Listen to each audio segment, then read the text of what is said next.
Hello বন্ধুরা, welcome to only sports view. তো এই ভিডিওতে আবারও আইএসএল নিয়ে আলোচনা করব। তো আইএসএলে ইন্ডিভিজুয়াল যে অ্যাওয়ার্ডগুলো রয়েছে, গোল্ডেন বুট, গোল্ডেন বল এবং গোল্ডেন গ্লাভস, তো এই অ্যাওয়ার্ডগুলো এই মরশুমে কোন কোন প্লেয়ার জিততে পারে, তো সেই বিষয়গুলো নিয়ে এই ভিডিওতে একটু আলোচনা করে নেবো। তো ভিডিওটি সবাই শেষ পর্যন্ত দেখতে থাকো, আর চ্যানেলে নতুন হয়ে থাকলে চ্যানেলটি সাবস্ক্রাইব করে পাশে থাকা বেল আইকনটিকে অন করে পাশে থেকো।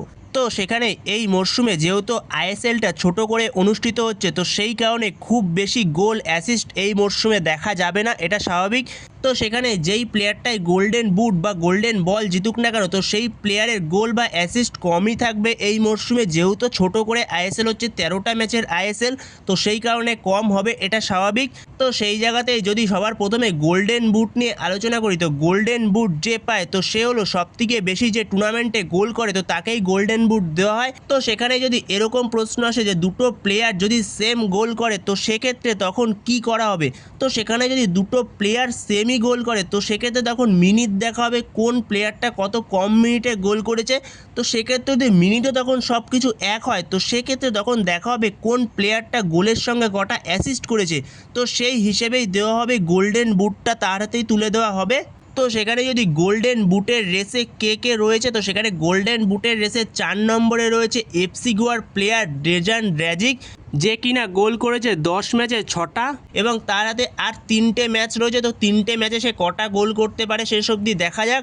এরপরে 3 নম্বরে রয়েছে পাঞ্জাব এফসির এই মরশুমে নতুন স্ট্রাইকার এফিয়ং, দুরন্ত স্ট্রাইকারটা যেখানে 8টা ম্যাচ খেলেছে, স্ট্রাইকারটা 8টা ম্যাচে গোল করেছে 7টা, যেখানে তার হাতে এখনও 5টা ম্যাচ পড়ে রয়েছে। তো সে টপ লিস্টেও যেতে পারে গোল্ডেন বুটের, যেখানে তার কাছে যথেষ্ট সুযোগ রয়েছে তার 1 নম্বরে যাওয়ার, যেখানে সে সবথেকে কম ম্যাচ খেলেছে, এখনও পর্যন্ত 8টা ম্যাচ খেলেছে, তার হাতে এখনও 5টা ম্যাচের সুযোগ রয়েছে। তো 5টা ম্যাচে দেখা যাক শেষ অবধি সে কটা গোল করে।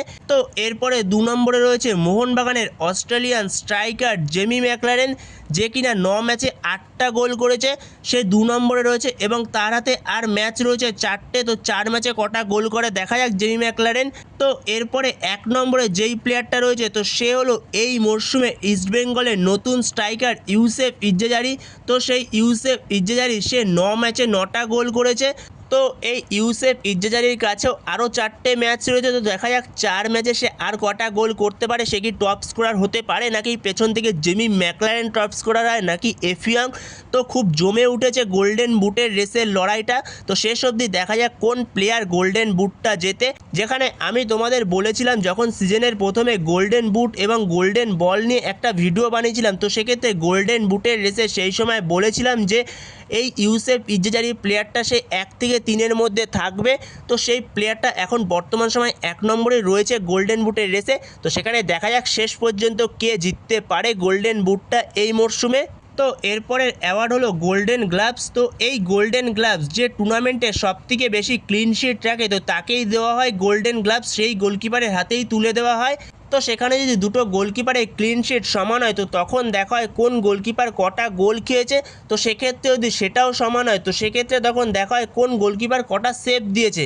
তো এইভাবেই দেওয়া হয় গোল্ডেন গ্লাভসের অ্যাওয়ার্ডটা। যেখানে 7 নম্বরে রয়েছে আলবিনো গোমস, জামশেদপুর এফসির প্লেয়ার, যে কিনা 10 ম্যাচে 3টে ক্লিন শিট রেখেছে। তো এরপরে 6 নম্বরে রয়েছে মোহাম্মদ নওয়াজ, চেন্নাই এফসির গোলকিপার, যে কিনা 10 ম্যাচে 4টে ক্লিন শিট রেখেছে। এরপরে 5 নম্বরে রয়েছে গুরপ্রীত সিং সান্ধু, বেঙ্গালুরু এফসির গোলকিপার, যেও কিনা 10 ম্যাচে 4টে ক্লিন শিট রেখেছে। এরপরে 4 নম্বরে রয়েছে প্রভসুকান সিং গিল, ইস্টবেঙ্গলের প্লেয়ার, যেও কিনা 9 ম্যাচে 4টে ক্লিন শিট রেখেছে। এরপরে 3 নম্বরে রয়েছে মোহনবাগানের গোলকিপার ভিশাল কাইত, যে কিনা 9 ম্যাচে 4টে ক্লিন শিট রেখেছে। এরপরে 2 নম্বরে রয়েছে পূর্বা লাচেম্পা, যে পূর্বা লাচেম্পা সে 10 ম্যাচে 5টা ক্লিন শিট রেখেছে। এরপরে 1 নম্বরে রয়েছে ঋত্বিক তিওয়ারি, যে কিনা 9 ম্যাচে 5টা ক্লিন শিট রেখেছে।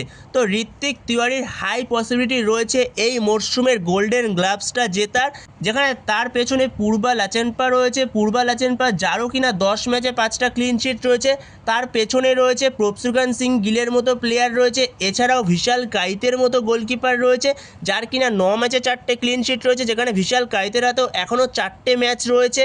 এছাড়া ঋত্বিক তিওয়ারির হাতেও 4টে ম্যাচ রয়েছে, তো সেক্ষেত্রে যে কেউই জিততে পারে গোল্ডেন গ্লাভসটা, কিন্তু সবথেকে হাই পসিবিলিটি রয়েছে এখনও পর্যন্ত ঋত্বিক তিওয়ারির কাছে, যেহেতু ঋত্বিক তিওয়ারি 9 ম্যাচে 5টা ক্লিন শিট রেখেছে। তো সেখানে দেখা যাক শেষ পর্যন্ত এই মরশুমে গোল্ডেন গ্লাভসটা কে জেতে। বিশাল কাইত কি শেষ পর্যন্ত গোল্ডেন গ্লাভসটা নিতে পারবে 3 নম্বর থেকে উঠে 1 নম্বরে গিয়ে, নাকি প্রভসুকান সিং গিল নিতে পারে? তো সেটা দেখা যাক শেষ পর্যন্ত কোন প্লেয়ার গোল্ডেন গ্লাভসটা জিততে পারে। তো এরপরে যদি গোল্ডেন বল নিয়ে আলোচনা করি, তো গোল্ডেন বল সেই পায় যে কিনা বেস্ট প্লেয়ার হয় টুর্নামেন্টের সব থেকে, যার কিনা গোল, অ্যাসিস্ট এবং চান্স ক্রিয়েটের দিক থেকে সব থেকে এগিয়ে থাকে, তো সেই প্লেয়ারটাই পাবে গোল্ডেন বল।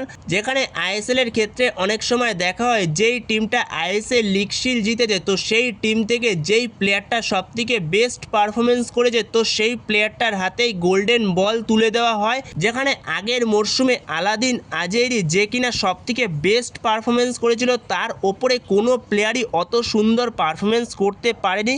তো সেক্ষেত্রে গোল্ডেন বুটের পাশাপাশি গোল্ডেন বলটাও আলাদিন আজেরি ডিজার্ভ করতো আগের মরশুমে, তো আলাদিন আজেরি গোল্ডেন বলটা পেয়েছিল। তো সেখানেই গোল্ডেন বল এই মরশুমে কে পেতে পারে? তো সেখানে গোল্ডেন বল এখনও পর্যন্ত শিওরভাবে বলা যাচ্ছে না কোন প্লেয়ারের হাতে গোল্ডেন বল এই মরশুমে উঠতে পারে। তো সেখানে ইস্টবেঙ্গল এখনও পর্যন্ত পুরোপুরি আইএসএলের লিগ শিল্ডের লড়াইয়ে রয়েছে, চ্যাম্পিয়নশিপের লড়াইয়ে রয়েছে। তো সেক্ষেত্রে যদি ইস্টবেঙ্গল শেষ পর্যন্ত আইএসএল লিগ শিল্ডটা জিততে পারে, তো সেক্ষেত্রে ইস্টবেঙ্গল থেকে জিততে পারে মিগুয়েল ফিগুয়েরা আইএসএলের গোল্ডেন বলটা।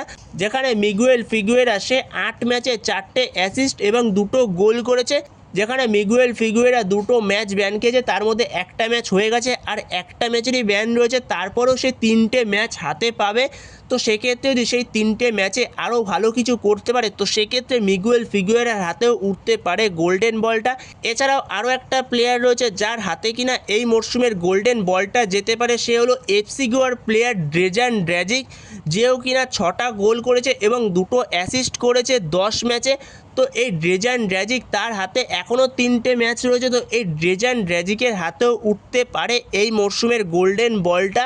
তো সেখানে দেখা যাক শেষ পর্যন্ত গোল্ডেন বলটা কোন প্লেয়ার পায়, কারণ গোল্ডেন বলটা এখনও পর্যন্ত শিওরভাবে কিছুই বলা যাচ্ছে না গোল্ডেন বল যে এই প্লেয়ারই পাবে।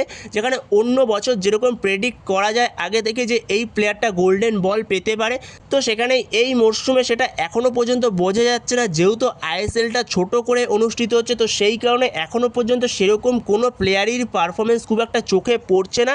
তো সেক্ষেত্রে দেখা যাক শেষ পর্যন্ত গোল্ডেন বলটা কার হাতে ওঠে এই মরশুমে।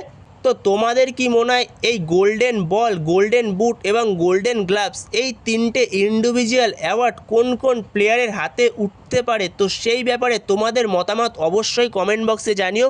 তোমাদের মতে কোন কোন প্লেয়ার এই 3টে অ্যাওয়ার্ড পেতে পারে, তো সেটা অবশ্যই জানিও। তো এই ভিডিওতে এই পর্যন্তই। তো এই ভিডিওতে এই আপডেটগুলো নিয়ে আলোচনা করার ছিল। তো ভিডিওটি ভালো লাগলে অবশ্যই লাইক, শেয়ার, সাবস্ক্রাইব করতে ভুলো না। তো নেক্সট ভিডিওতে দেখা হচ্ছে, ততক্ষণের জন্য বাই বাই।